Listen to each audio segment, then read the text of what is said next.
नमस्कार, मैं गोविंद मीणा श्री श्याम ऑर्गेनिक से। आज आप सभी दर्शकों को बहुत बहुत धन्यवाद। आज की वीडियो में अपन बात करने वाले हैं भैया अंता से आलाइड से हमारे पास आए हैं और वर्मी कंपोस्ट को एक यूनिट स्टार्ट करने वाले हैं। स्टार्टअप बेस में हमारे पास से होम्स लेकर जाने वाले हैं। तो सबसे पहले नमस्कार जी, आप जो दर्शक अपन को देख रहे हैं उनको आपका इंट्रोडक्शन दे दीजिए और आपका जो ग्रेजुएशन हो क्या है उसके बारे में थोड़ा बताइए। मेरा नाम भुवनेश नागर है। मैं अंता के पास गांव है हपाईडी, वहाँ से आया हूँ और छोटी सी यूनिट स्टार्ट करना चाहता हूँ। तो भैया का सोशल मीडिया से मेरे को जानकारी मिली, इस वजह से मैंने इनसे संपर्क किया और इन्होंने बोला कि अवेलेबल है हमारे पास केचुआ।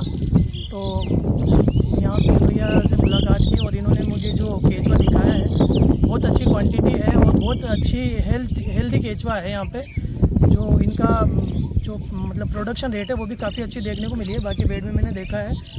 तो भैया से ले रहे हैं जानकारी कि कैसे सेटअप करें, कैसे यूनिट डालें और क्या इसका मेंटेनेंस रहता है। अभी ये वीडियो शुरू करने से पहले मैं आपसे जो सवाल पूछूंगा ताकि दर्शक भी जो प्रैक्टिकली अपन यहाँ पर आप स्टार्ट कर रहे हो तो उन सवालों के जो कस्टमर के डाउट रहते हैं अपने, तो उनको भी वर्मी कंपोस्ट यूनिट सेटअप करने में कोई दिक्कत नहीं है। तो सबसे पहले मैं आपसे पूछना चाहूँगा, अभी आप कितने बेड से वर्मी कंपोस्ट यूनिट स्टार्ट कर रहे हो शुरुआत में अभी और इन्वेस्टमेंट कितना रहेगा आपका इसमें? अभी मेरा प्लान है कि 8-10 बेड में लगाऊं एक साथ जी, क्योंकि इतना हमारे जो गायों का इनका जो गोबर है इतना अवेलेबल हो रखा है। हमने बेड भी लगा रखे हैं, तो उनमें अब जो आगे की प्रोसेस है भैया बताएंगे कैसे क्या करना है। तो साथियों भैया अभी लगभग 10 से 15 बेड से वर्मी कंपोस्ट यूनिट स्टार्ट कर रहे हैं और उनका सबसे बड़ा बेनिफिट ये है कि वो अभी एक सक्सेसफुल जो डेयरी फार्म यानी गाय भैंस उनके पास उपलब्ध है, तो उनको गोबर घर का मिल जाता है। तो इसलिए उनको गोबर गौशाला से और जगह से लाने की ज़रूरत नहीं पड़ती, डेली का उनके पास अच्छा खासा गोबर हो जाता है। तो वो रेगुलर वर्मी कंपोस्ट को अपना सेटअप में डाल सकते हैं और जो उस गोबर को वो सही उपयोग में ला सकते हैं। इसलिए उनका प्लान ये है कि जो मेरा गोबर निकल रहा है उससे मैं वर्मी कंपोस्ट प्रोड्यूस करूँ और इस काम को मैं एक बिजनेस लेवल पर आराम से लेके जा सकता हूँ।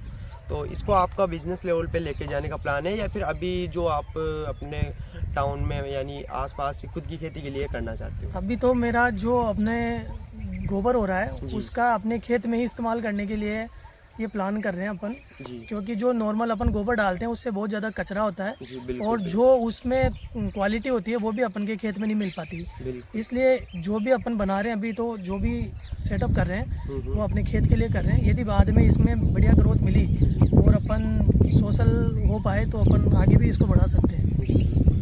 साथियों इस काम को जो युवा देख रहे हैं, जो किसान देख रहे हैं, जो कृषि छात्र देख रहे हैं, अगर आप एक सस्टेनेबल बजट में कोई एक ऐसा व्यवसाय शुरू करना चाहते हो जो आज के टाइम पर आप बड़ा इन्वेस्टमेंट ना करके छोटे लेवल से अगर कोई युवा काम करना चाहे तो वर्मी कंपोस्ट आज के टाइम पर एक सक्सेसफुल बिजनेस के रूप में आपके लिए हो सकता है।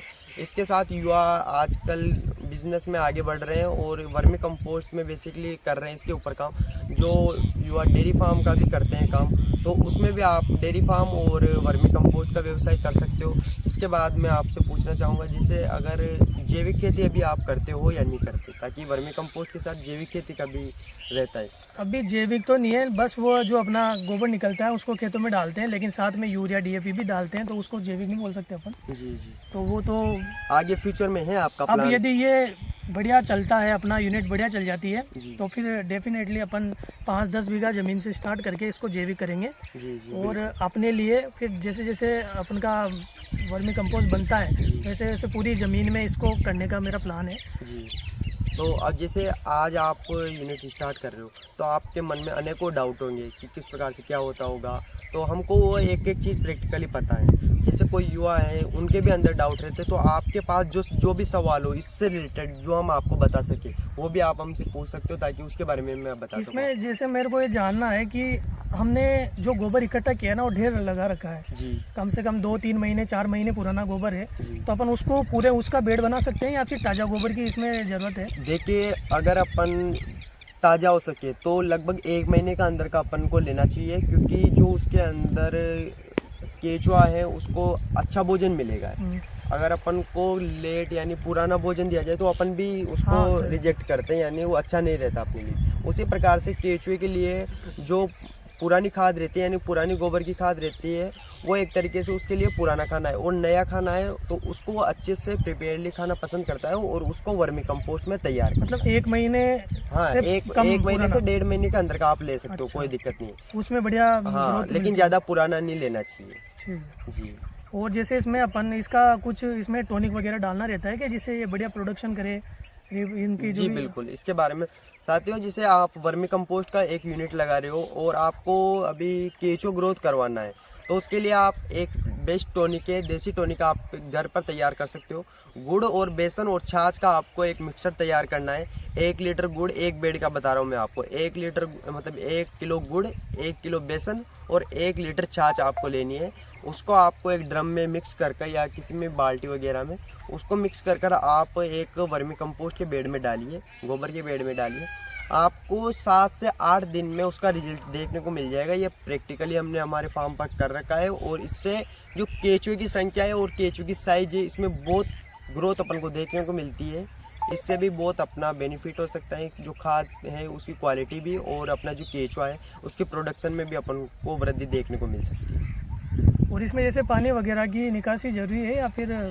जी साथ ही, जैसे आप एक वर्मी कंपोस्ट का बेड लगा रहे हो, तो अगर आपका विंडो मेथड में बेड है, खुले शेड के अंदर बेड है, तो आपको एक चीज़ ध्यान में रखना बहुत ज़्यादा ज़रूरी है कि अपन एक अगर बेड लगा रहे हैं तो उसमें पानी का निकासी होना बहुत ज़्यादा ज़रूरी है। क्योंकि अगर बरसात के दिनों में, अभी सपोज कीजिए समर का सीज़न है तो अभी तो कोई समस्या नहीं आएगी, लेकिन बरसात के सीज़न में अगर पानी ज़्यादा आता है और पानी उस जगह पर भर आता है तो अपना केचुआ मरने की संभावना भी रहती है, और हाँ। केचुआ अपना ज़्यादा से ज़्यादा ख़त्म भी हो सकता है उसमें, ये हो सकता है। मतलब प्रॉपर निकासी जरूरी है। हाँ बिल्कुल, प्रॉपर निकासी जरूरी है। अगर प्रॉपर निकासी होगी तो अपना खाद की क्वालिटी भी बेस्ट बनेगी, और उससे पानी जो निकलेगा उसको अपन वर्मी वॉश के रूप में भी कलेक्ट कर फसल में यूज ले सकते हैं। एक आइडियल साइज क्या होती है, मतलब इसकी बेड की कितनी बाई कितनी की रहनी चाहिए? देखिए, लंबाई डिपेंड आप पे करता है, लंबाई आप कितना भी रख सकते हो, डिपेंड आप पे करता है कि आप 30 फीट का जो रेयरली हम बनाते हैं हमारी यूनिट पर सबसे ज़्यादा यूज में लिया जाता है। 30 फीट लंबाई लेते हैं हम, और 3.5 फीट बेड का चौड़ाई रखते हैं।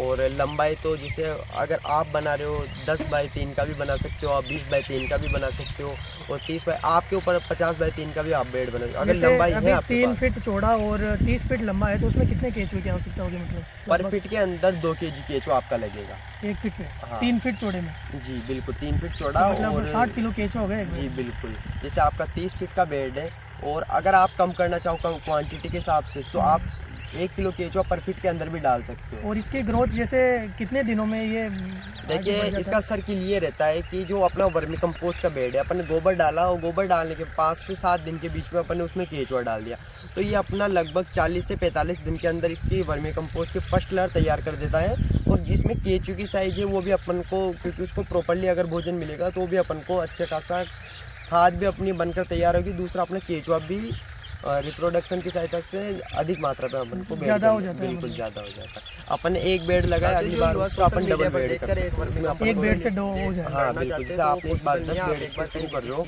तो उसके लिए आपको केचुआ लाने की आवश्यकता नहीं है, और जैसे आप बड़े स्केल पर कर रहे हो तो उसके लिए आपको आवश्यकता। जैसे इसमें अपन ने जैसे खाद बनती गई, अपन उतारते गए, तो फिर केचुआ नीचे नीचे चला जाएगा पूरा खाद उतारने के बाद। फिर अब अगला जो अपन बेड करेंगे तो उसके ऊपर ही गोबर डाल सकते हैं या फिर उनको निकाल के ऊपर? यहाँ पे मुझे बहुत अच्छा लगा, जो ट्रेनिंग थी, जो बेसिक चीज़ें थी, उन्होंने भैया ने मुझे अच्छे से समझाया है, बताया है। फिर भी यदि कोई मुझे डाउट रहता है, कोई किसी प्रकार की प्रॉब्लम आती है, तो मैं भैया से संपर्क करूँगा, और हो सके तो इनसे एक बार विजिट करने की भी बोलूँगा, ताकि हमें जो भी प्रॉब्लम हो, जो भी अच्छे से अच्छा हम कर सकें, भैया से गाइडेंस लेंगे।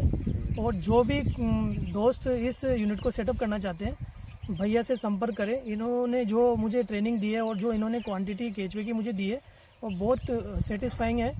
तो आपसे निवेदन है कि आप भैया से संपर्क करें और एक बार विजिट करें। Thank you. साथियों, इसी के साथ में आज की वीडियो को इसी टॉपिक के साथ समाप्त करते हैं। मिलते हैं अगली वीडियो में, तब तक के लिए जय श्री श्याम।